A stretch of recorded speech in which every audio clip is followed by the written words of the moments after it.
values are just words, but you've kind of got to live and breathe them. Yeah. And I suppose working in marketing, you understand that more than most. So, but I know that each of us are a salesperson. You know, I think we talk about whatever touch point you have with the organisation.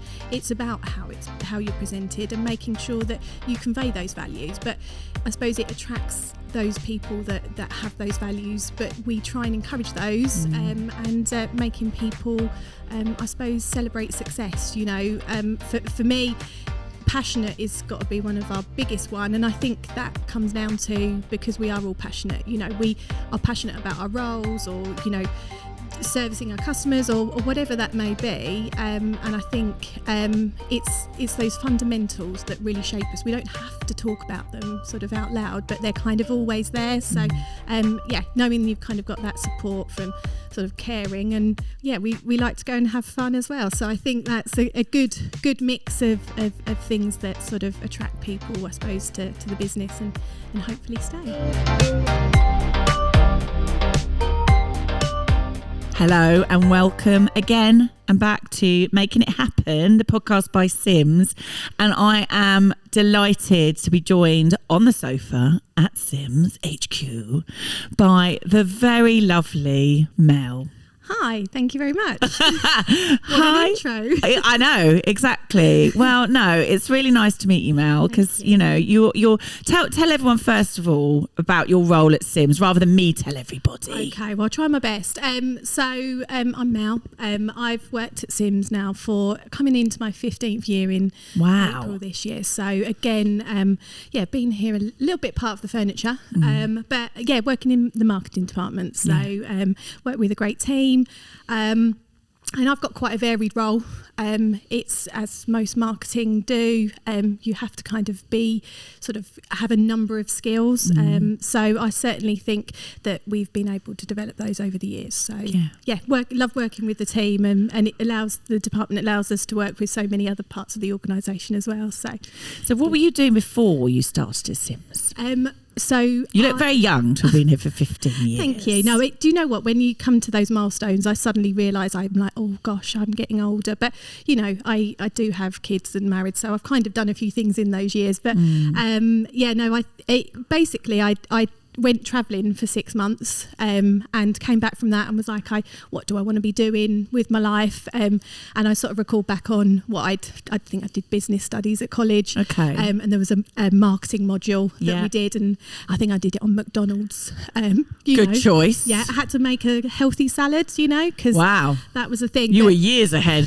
but it was a really sort of interesting sort of module for me. So that kind of stuck with me. And when I came back from travelling, I was like, this is kind of what I want to do. I want to pursue a career in it. But I had no experience. So I was looking for sort of entry-level roles. Sims was the right fit for me. So really lucky for them to take me on. I've been really fortunate that sort of to grow not only my qualification, but lots of opportunities along the way as well. Yeah, so the qualification, because I literally just spotted this. You have got a marketing degree. Yes, I have, and never would have thought I would have, to be honest. I wasn't academic at school or anything like that. So, really fortunate. The Sims sort of sponsored me to do that training. It's amazing. And so how long had you been here when how did that all come about? Because that's an amazing thing for your employer to do. Well, I think they're really good at sort of asking what is it that you need, or what is it that you want to do. So I think at that point, obviously, I'd come into the organisation with little experience in that, so it needed that underpinning. I think it came up in a review or something, and I sort of said, could we do this? And we found a local course, and I enrolled with one of my colleagues at the time, so they sponsored both of us. Wow. So it meant we were working, but also we were gaining that experience at the same time. So it was quite tough. I mean, doing all that sort of exams and, you know, coursework was intense, but it really helped shape it. And because I had a live example to pull upon, it kind of made that a lot easier to sort of cement that knowledge. So hopefully I'm putting some of it into practice anyway. You definitely are, Mel, without a shadow of a doubt. I mean, I've obviously, you know, got to chat to you for the first time recently, and immediately felt your warmth. You're very warm warm character, and you've literally you have been sort of tasked with the Meet the Teams that we're doing today. Yeah. Getting a bit of, I mean, you've been like a little. Rachel and Suzanne are my little sort of fairies that go around finding information about people. Yeah. You've done a bit of that. So how was that? Have you discovered anything about your colleagues that you didn't know prior to this podcast being produced? Well, I think for me, the point of doing this was obviously, I think we showcased Andrew, Rourke, our CEO, and he isn't the most sort of forthcoming in, showing things off, but actually listening to him speak, there's so much about him, and it's really nice to sort of uncover those people behind the brand. So I think this really gives a great opportunity to do that. We wouldn't be the company we are without those people, and we're all individuals. So, we've got people coming on today that, they're not the biggest, loudest, sort of loudmouth like I can be, but they all shape who we are, and I suppose it's that cultural element that really sort of shines through. So hopefully the sort of Meet the Team element conveys that, and people will realise that, we're not just behind an email or something. There's a real person there. Definitely. And there's real passion and, experience. We've got such a great team there that, if I don't know the answer, someone else will. So yeah, it sounds like you all pull together a lot. Yeah. So you're really supportive of each other, which I think is great, because I think, sometimes healthy competition's fantastic, but also you need to, and also I like the fact that Rourke, Andrew, your CEO, said this morning about sort of, if someone makes a mistake, that's okay. Yeah. So I think that's really important. Biggest thing for me, I mean, I'm probably a bit of a perfectionist, and I would hinder to do something because it wasn't 100% perfect. But certainly in recent years, they're really trying to get us to, if it's kind of 80% there, then just go for it. Sort of not having that fear of failing. We've done lots of things, but you only learn by sort of, trying things out, and it's the lessons that you learn from that. If it didn't work out, why didn't it? So that you don't repeat it, I suppose, further down the line. So that comes from the sort of top down. So Rourke certainly gives you that comfort, that you won't be, ridiculed if you do make a mistake. Like even today, I'm thinking, oh God, what am I going to say? But I don't think it would ever be reflected badly. You're not going to sort of get fired for sort of not doing something. It's about trying, and he's got a great way to make you feel comfortable to give it a go. So that's really nice. Yeah, and that really comes across, and actually that really sort of comes through your whole company, that it's his kind of values, that he talked about his values a lot, and that must be what's one of the things that inspires you the most about sort of working here and the values here that mean a lot to you?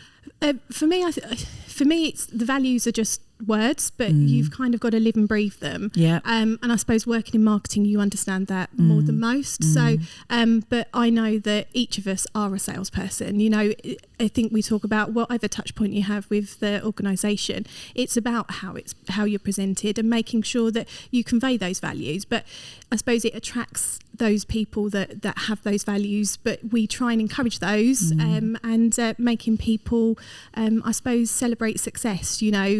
For me, passionate is got to be one of our biggest one, and I think that comes down to because we are all passionate. We are passionate about our roles, or servicing our customers, or whatever that may be, and I think it's those fundamentals that really shape us. We don't have to talk about them sort of out loud, but they're kind of always there. So knowing you've kind of got that support from sort of caring, and we like to go and have fun as well. So I think that's a good mix of things that sort of attract people, I suppose, to the business and hopefully stay. Oh, and definitely. And tell me a bit about your day one. Come on. I feel like there's a love story here. Well, one or two. Thinking about, so obviously you work with people, don't you? And I've sort of coming up for 15 years now. You start a new organisation and you're sort of like, I don't know anyone. But for me, my day one colleague would have to be Amy, who works in customer care. She just, I don't know, she's got a great energy. We have a laugh together.